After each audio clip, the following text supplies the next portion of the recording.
Hello, everyone. If I could have your attention up here, please. If I could have your attention up here, if you could please take your seats.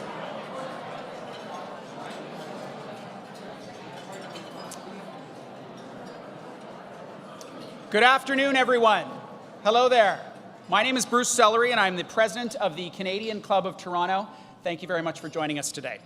I would like to begin by acknowledging that we are meeting on the traditional lands of many Indigenous peoples over the centuries, most recently the Mississaugas of the Credit First Nation, on whose territory we are gathering. We are grateful for the opportunity to meet on this land. The Canada we know today was built by our Indigenous peoples who have been here for thousands and thousands of years, and by our immigrants who have been arriving consistently for hundreds and hundreds of years. Canada, perhaps more than any other nation on the earth, has a strong history of welcoming immigrants and refugees and enabling them to start anew, to build a life, and to contribute to this country's cultural life and economic prosperity. We are very pleased to welcome the Minister of Immigration, Refugees, and Citizenship today, who has an announcement to make and a vision to share. Now, if you have a question that you would like to ask, in the center of your table is a little card that says Q&A on it. So right at the beginning, start thinking about what your question is, and then we'll have a few minutes after the minister's prepared remarks for us to ask him some particular questions. A couple other things to point out on your table. At the center, you will find some more information about the club, our social media handles, and how to sign up for our mailing list so you can find out about future events. There's two in particular that I'd like to highlight. One is March 3rd. It is our third annual Cannabis Outlook event. And on Friday, March the 6th, we'll hear from the Honourable Bill Morneau, Canada's Finance Minister, at a breakfast event. We hope you can attend one or both. It is now time to introduce our head table. Head table guests, please stand as I call your name and remain standing until everyone's name has been called. Audience members, please applaud after everyone's name has been called. The Honourable Marco Mendicino, Minister of Immigration, Refugees, and Citizenship.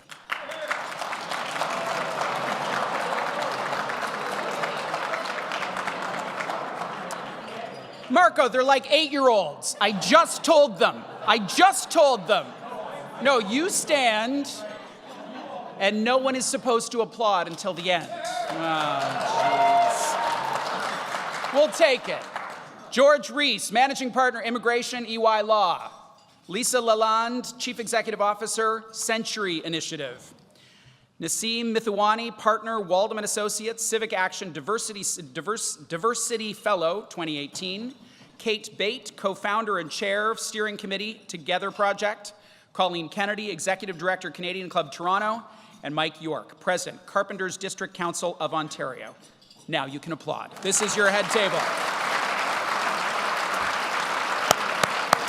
And you may be seated. I'm going to ask Minister for you to take one more second to select a winner from our business card draw. Dev is going to come up. This is, who carries business cards anymore?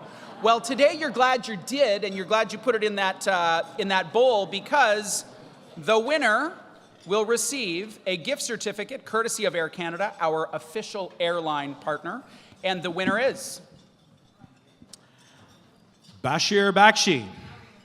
Bashir Bakshi. All right. We'll come find you. Congratulations. We'll come find you. Now, a couple other thank yous to make in addition to Air Canada for providing that gift certificate. I would like to acknowledge today's event sponsors. They are the Carpenters District Council of Ontario, represented by Mike York, and also EY, LLP, and Business Immigration Services, represented by George Reese. Thank you very much to you both for your support. We appreciate it. I'd also like to thank Bell Canada and Simon Dwyer, who have sponsored the participation of the youth and young leaders joining us this afternoon from the Ryerson Immigration and Settlement Studies program. Ryerson, where are you? Yes, there they are over in the corner. Round of applause. Thanks, Ryerson. Thanks to Bell Canada and Simon Dwyer. Now it is time to introduce our speaker. Minister Marco Mendicino represents the Eglinton-Lawrence riding and was recently appointed to the... Yeah. Wow. Do you have any money left after you bought all these tables, Minister? He was appointed to the federal cabinet role as Minister of Immigration, Citizenship, and Refugees. He leads the development of immigration policies that contribute to economic growth and that reunite families. It's also important that these policies reinforce Canada's commitment to supporting vulnerable communities. Before his current role, Mendicino served as Parliamentary Secretary to the Minister of Infrastructure and Communities. He represented the minister in getting innovative green infrastructure built nationally. Another parliamentary secretary role included assisting the Minister of Justice and the Attorney General of Canada. In this position, Mr. Mendicino worked on issues such as criminal justice reform, reconciliation with Indigenous peoples, and restorative justice. A passionate advocate, he has dedicated his career to keeping our communities safe. As a federal prosecutor for nearly 10 years, he fought against organized crime. He also worked at the Law Society of Upper Canada and served as president of the Association of Justice Council for 2 terms. Most recently, Mr. Mendicino co-ran a law firm that helps organizations enforce professional standards and resolve workplace conflicts. He has been an adjunct professor at Osgoode Law School and was a regular conference speaker here in Canada and around the world. Minister Mendicino, I turn the Canadian Club of Toronto podium over to you.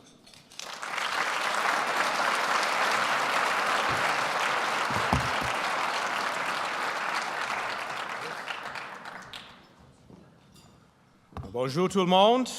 Thank you, Bruce. You know, as a journalist, I can't tell you how grateful I am for that suspiciously brief introduction. And I'd also like to echo the acknowledgement that we are indeed on the traditional territories of the Mississaugas of the Credit and the Haudenosaunee, and for your words to really acknowledge the significance that we do indeed share these lands, and for allowing us to start these proceedings in the right way. And good to see all of you. You know, I feel like I know a few of you out there. So, over the next 75 years, Canada shall be the star towards which all who love progress and freedom shall come. There are some living in this audience who, before they die, will see this country with at least 60 millions of people. Who would have thought Sir Wilfrid Laurier would be seen as such a visionary when he uttered these words in 1904 before Massey Hall, not far from here? The answer is no one. Back then, the math made sense. But 116 years later, we know that while Laurier was off somewhat in his predictions, he was ultimately right in his long-term outlook. The only difference is that today, the need for us to continue growing is no longer a luxury or really even a choice. In 2020, the future of Canada hinges on immigration. And for this reason, we are going to need to start a dialogue that will fundamentally change the way we think about immigration. Far too often, we ask, how much is too much? But is that the right question? Domestically, our birth rates have slowed, retirement rates are skyrocketing, and people are living longer than ever before.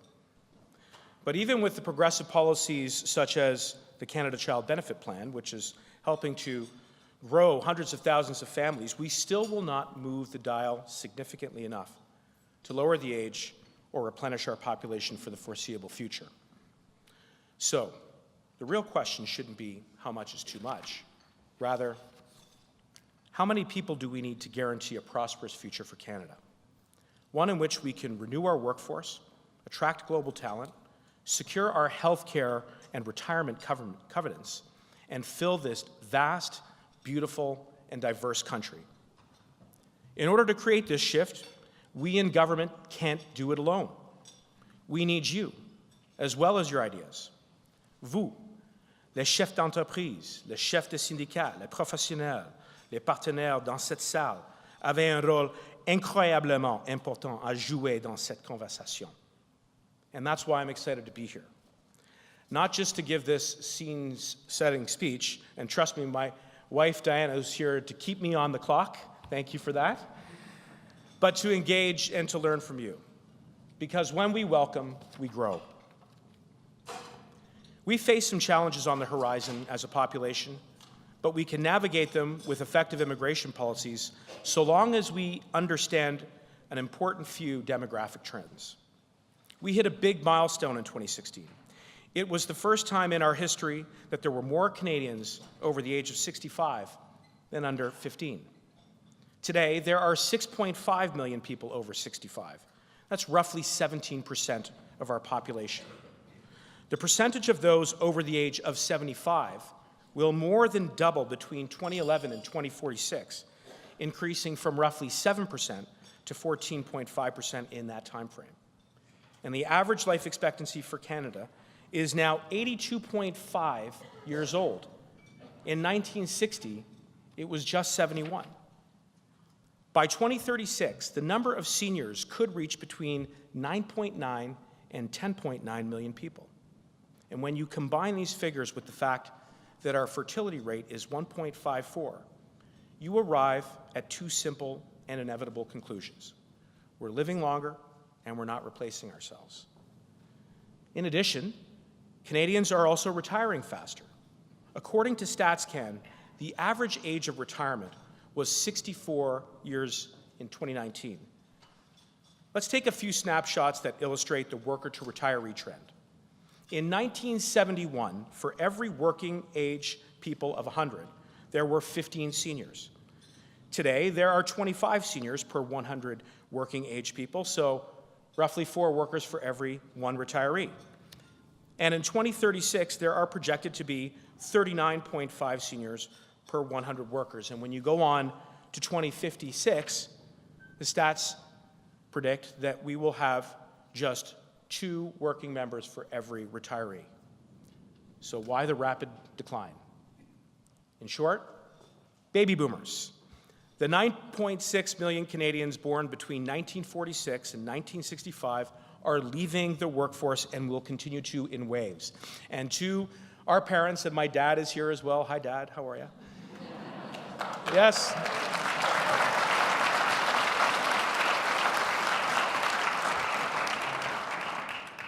Didn't mean to do that. It was an impromptu moment. And to those of you who've got grandparents, we say thank you and bless you because you've earned it. But it does mean more pressure will be put on the public purse. That's because there will be a smaller fraction of the population making source contributions to pay for pensions, healthcare, education, employment, insurance, and other critical infrastructure needs. These accelerated retirements are also coming at a time when there is currently low unemployment and increasing labor shortages. A 2018 BDC report found that about 40% of Canadian SMEs are having real trouble hiring new employees, a direct link between a shortage of workers and slower growth in sales, and that the sectors facing the strongest headwinds included manufacturing, retail trade, and construction. Ironically, the study also found that among the strategies used to find workers, entrepreneurs were least likely to consider hiring newcomers to Canada. Et c'est pourquoi nous devons redoubler d'efforts pour dialoguer et faire comprendre à tout le monde que la solution passe par l'immigration. Understanding the challenges around aging, retirement, and labor shortages is an eye-opening experience for many, but it's only half the story. The other half requires exploring solutions. Now, I'm not here to persuade you that immigration will solve every single challenge with our population or our economy, but it is a lever, and a big one at that. The facts are that as of today, nearly 80% of our domestic population growth, 80%, is based on immigration. And a Conference Board of Canada report predicts that that number will increase fully to 100% by 2033. So what is the role of federal government in framing the policy architecture around immigration? Those of you who are policy wonks out there, and I know there are a few, know what a mandate letter is. And for everybody else who's got better use of their private time, my number one job from the Prime Minister is to grow the country by over 1 million immigrants over the next 3 years. And I'm looking forward to unveiling my plan.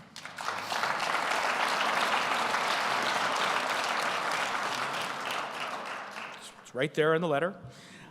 I'm looking forward to unveiling my plan in the coming weeks. Je suis donc ici pour vous parler de cela, de nos priorités. Comment nous le ferons stratégiquement pour soutenir l'économie et répartir les avantages de l'immigration à travers le pays? Pour que nous réussissions vraiment, il faudra le partenariat et le soutien actif de personnes comme vous. In the meantime, I want to give you a high-level overview of last year's performance and then concentrate on a few significant initiatives which I hope will inform our discussion afterwards.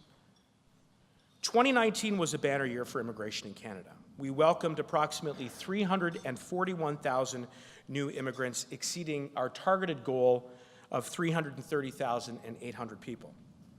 From this number, a strong majority, roughly 60%, were admitted under the economic class. We also maintained positive trajectories for family and refugee class sponsorships.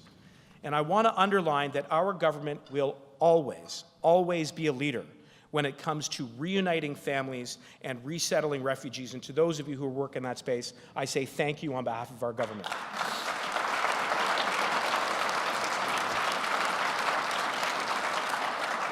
I had the occasion recently to travel to Geneva to the UNHCR's first ever Global Refugee Forum just before the new year. In fact, it was my first trip abroad in my capacity as minister. And I can tell you unequivocally that Canada is seen as setting the gold standard when it comes to community sponsorship and our work in the humanitarian sphere. And I will never forget, ever, taking my daughter Michaela to Pearson International when she was just 8 years old to welcome those first few Syrian families. It was one of the most profound moments that I've had, not only as a parliamentarian, but as a father.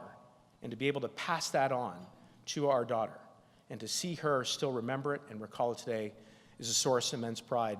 And I remember it was actually Diana's suggestion, and I'm always wiser when I'm following her suggestions. It's taken me some time to discover that, but thank you. The reputation we enjoy is not because of government. We owe it to our stakeholders and to the thousands of decent Canadians who roll up their sleeves and do the hard work. We owe our successes to the refugees themselves, who are not, let me repeat, not just victims, and we should not let them be stigmatized as such. They're doctors, engineers, contractors, lawyers, artists, musicians, and entrepreneurs.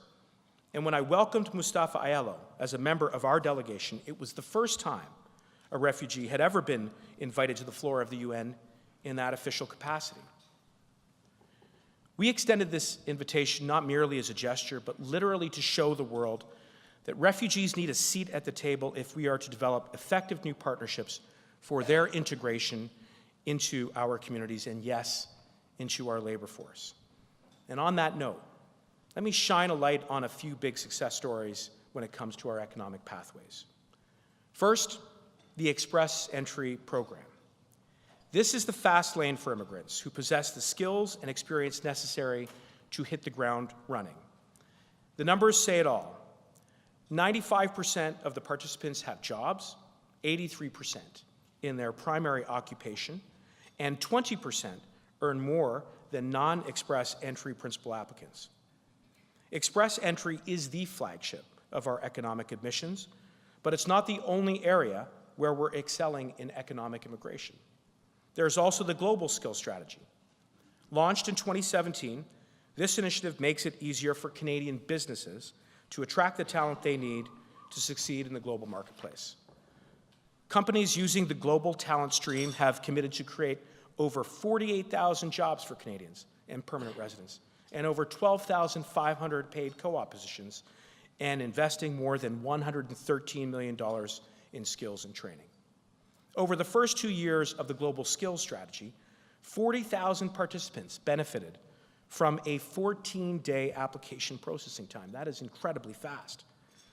One of the questions I want to put back into your court is, how can we significantly upscale this program because it really is a game changer for employers? The Startup Visa program is yet another way in which we are supporting entrepreneurs with the skills and potential to build businesses in Canada that are innovative and job creators for Canadians who are ready to compete on a global scale. Originally created as a pilot, it was made a permanent program in 2018. As of May 2019, more than 650 entrepreneurs and their family members have been approved for permanent residence, and they represent about 200 startups that have been launched in Canada. And finally, Canada has created a number of highly innovative and community-driven pilot projects to address the diverse labor market needs across the country. The Atlantic immigration pilot is the most advanced among them. It's like literally the most popular one among my colleagues from that part of the country.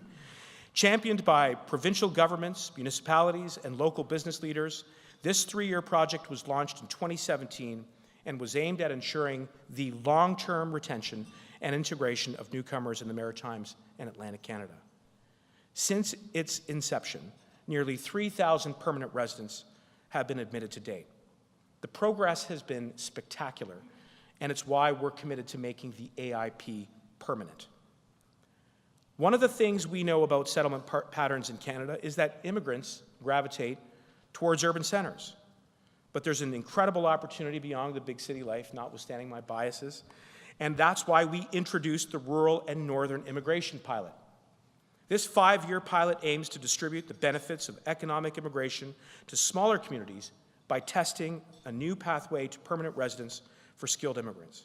And I'm looking forward to working with my colleagues, Ministers Monsef and Chagger, to see through the next stages of this program in conjunction with the 11 selected towns across Canada.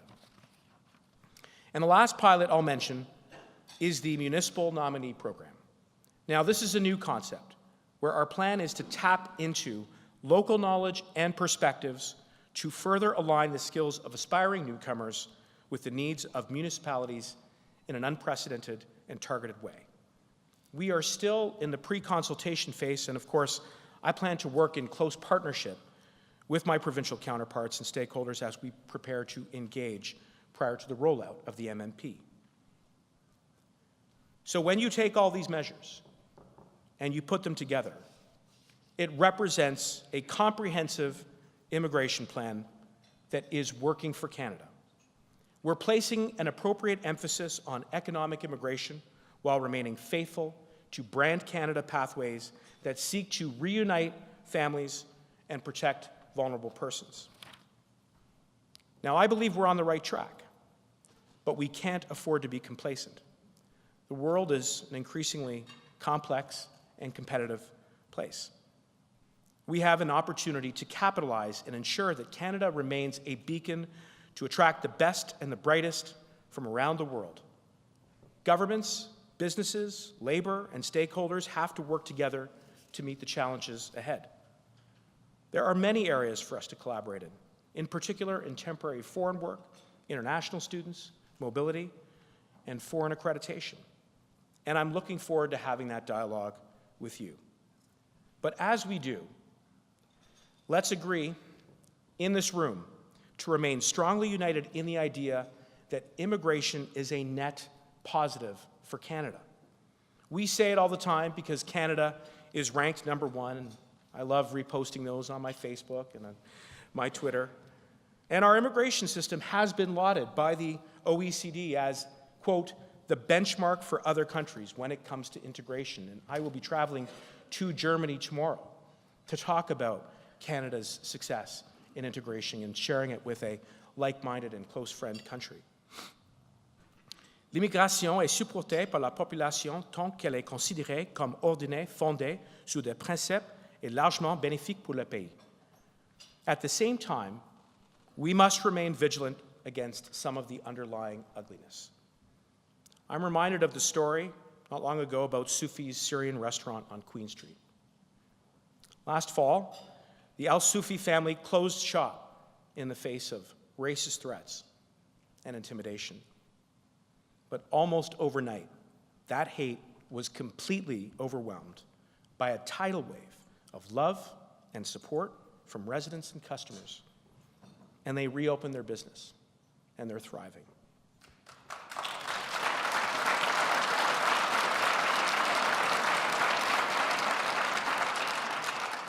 That's the Canada I'm proud of, and I hope you are too. In closing, Canada is built on the strength of our immigration. We face a number of challenges on our horizon.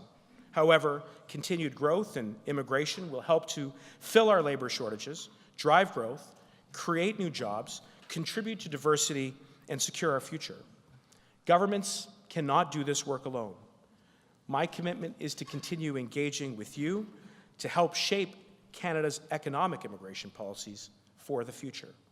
Through this collaboration, we will ensure Canadian businesses and workers have access to the resources they need to compete and win in the global marketplace, and guarantee that we remain the best country in the world. Thank you. Merci.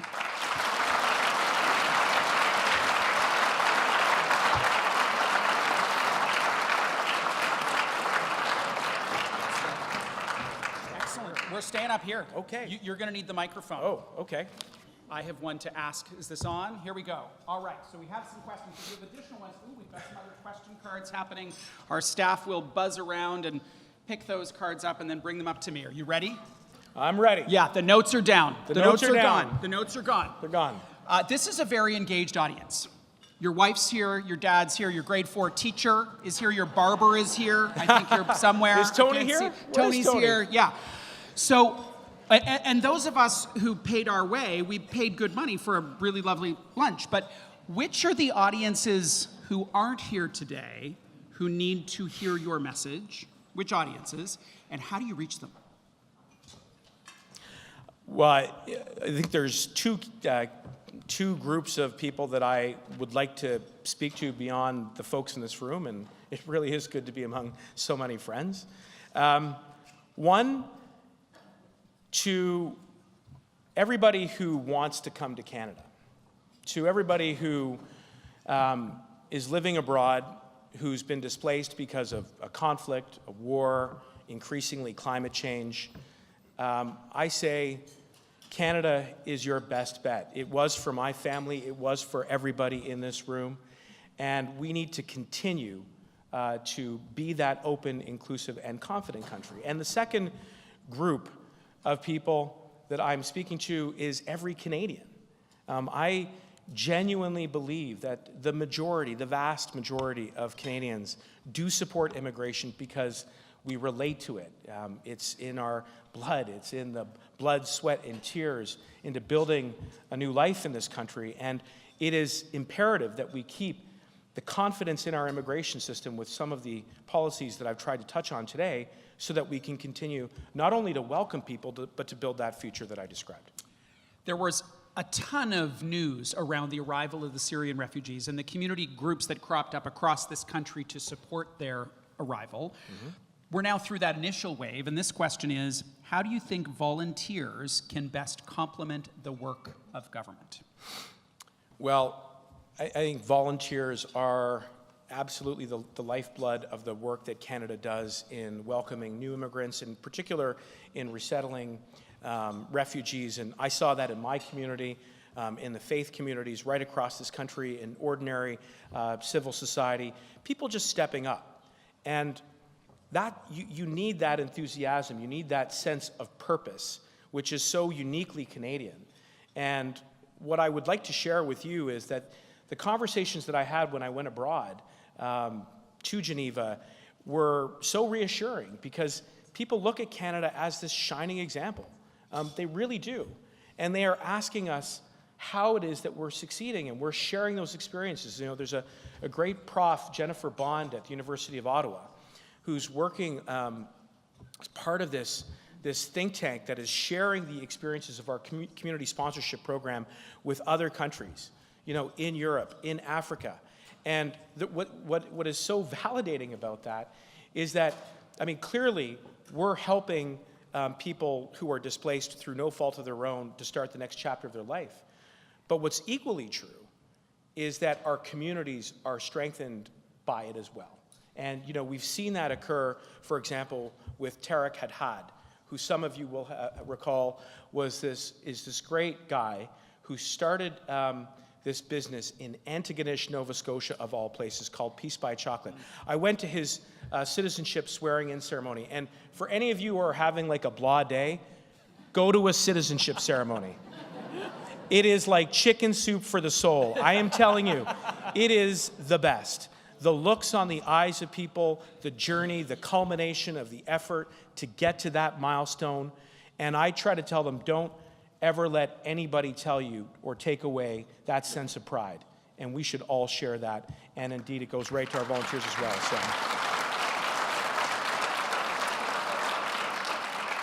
This next question is quite a practical one and a policy one. The Rural and Northern Communities Pilot's a great tool for attracting workers. Could there be an entrepreneur stream also created in order to attract more businesses to these communities?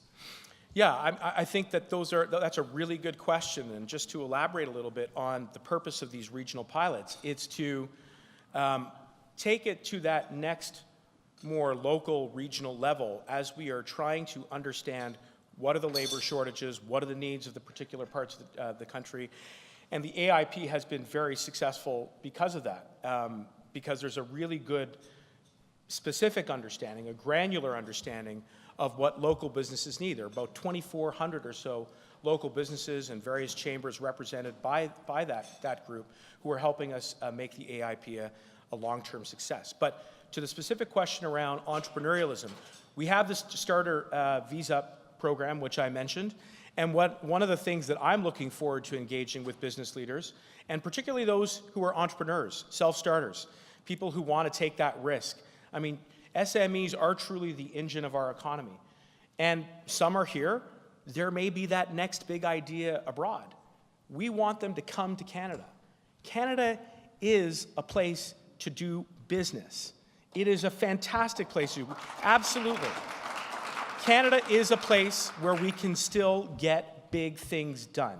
And if it starts with an idea and immigration can be a positive lever in that regard, then we should look at initiatives just like that. Canada's immigration policy seems to be on the opposite end of the spectrum in relation to other countries in the world. The question is, why do you think that is? And I'm going to add a supplementary question to that. We are very self-congratulatory about our immigration policies and all these great stories, and we're all super proud of it. But I think there's an element of what's going on in other countries that we should at least understand and be aware of. To be conscious that what we have in our culture around immigration is not a done deal, it's not a set thing. I think that's right, and I tried to open up with all of you about how it's important to really remain vigilant, that the idea that we are this great, pluralistic, diverse country is not a foregone conclusion in perpetuity. You have to work at it. And what it takes is not just a government that will listen and will make decisions on policy based on evidence, and that's certainly something that I try to adhere to, and I genuinely believe our government does. It takes you. And really the purpose, or if there's one thing that I would like you all to take away, it's that sense of purpose. It's that sense that we do have to continue to remind ourselves that what makes Canada an increasingly exceptional country, with everything that is going on elsewhere, in Europe, abroad, is that sense that we really can coexist together, that diversity is a strength, that our inclusivity, our desire to be welcoming and open and compassionate and confident is a strength. For anybody who's For anybody who has been in an Uber recently, we know anecdotally that there are so many new Canadians who have great English skills, who have PhDs, who have professional qualifications, but are working in jobs that are not a fit with what they've been trained to do. This question is, how is the Canadian economy ever expected to benefit from their skill sets when the private sector recruiters and job search algorithms do not consider those who don't have prior Canadian corporate experience? And we hear about that all the time, anecdotally, and I know that it represents a challenge on both sides of the equation. For the worker who's got a great education or who's really good with their trades, who's looking for work, and from an employer, who can't just, for reasons that are inexplicable, seem to fill that job. And what I think the federal government can do, in partnership with our provincial counterparts, and I should take a moment to say that the provinces do play a very important role in this overall architecture through the provincial nominee program, is to try and really close that gap, to find an alignment between the skills and the accreditation and the recognition of those skills, regardless of what your vocation is, to that gap. Then we should be doing it. And we need to do it, I think, more and more quickly. And I referred to it, albeit briefly in my remarks, but The international students in this country, which are a huge economic driver, is a source. Temporary foreign workers who come and do seasonal work is a source. There are many innovative ways in which we can really facilitate and enhance integration, which is ultimately the way in which we accelerate productivity and growth. And that is one of the narratives I think we need to really channel our efforts on, in particular in government's partnership with business and with labor leaders right across this country. Minister Mendicino, thank you very much. Merci. We appreciate it.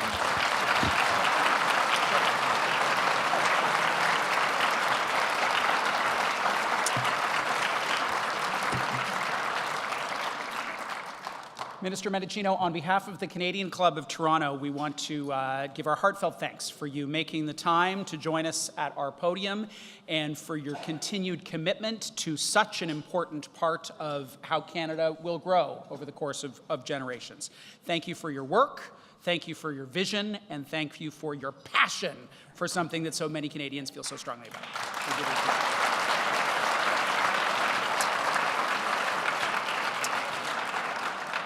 Before we close, just a couple of other thank yous. First to our sponsors, the Carpenters District Council of Ontario and EY Law LLP. Thank you very much for making our event possible. And to mediaevents.ca, Canada's online event space, and VVC for live streaming today's event. To all of you who joined us and gave up some time over the lunch hour, thank you so much for making the effort, and enjoy the rest of your day. We'll see you again. Thank you.